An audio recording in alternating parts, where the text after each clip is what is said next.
Il y a beaucoup de gens qui viennent à la Toussaint, énormément de gens. Ouais. Et souvent qui viennent de loin. Il y a des gens ici qui ont des descendants dans le monde entier. Donc on envoie des lettres dans le monde entier. Aux États-Unis, Canada, Australie.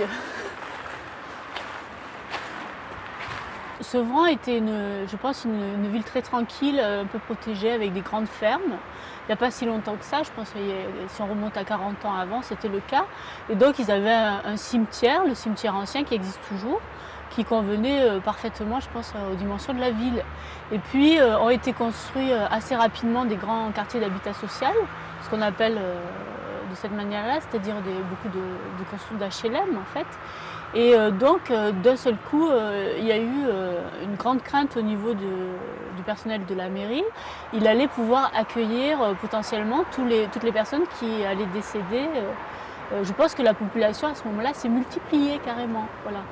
Un peu en catastrophe, en attendant que des solutions plus rationnelles soient mises en place, a été ouvert un cimetière appelé cimetière nouveau ou cimetière relais, où nous sommes actuellement, pour pouvoir accueillir les décès émanant le plus grand nombre de décès qu'il allait y avoir du fait de l'arrivée de toute cette nouvelle population.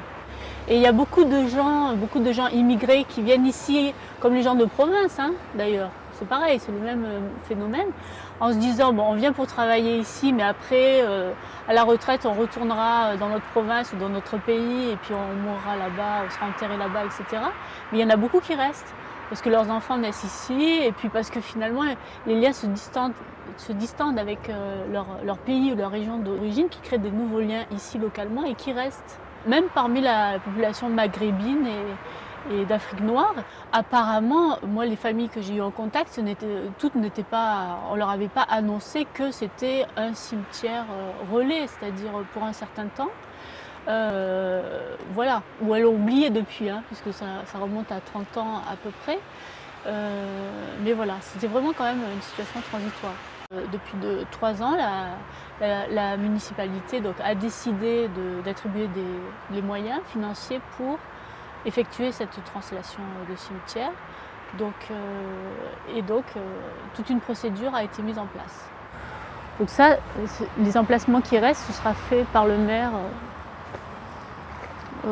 en 2010, s'il a l'argent, quoi. S'il y a toujours l'argent et la volonté politique.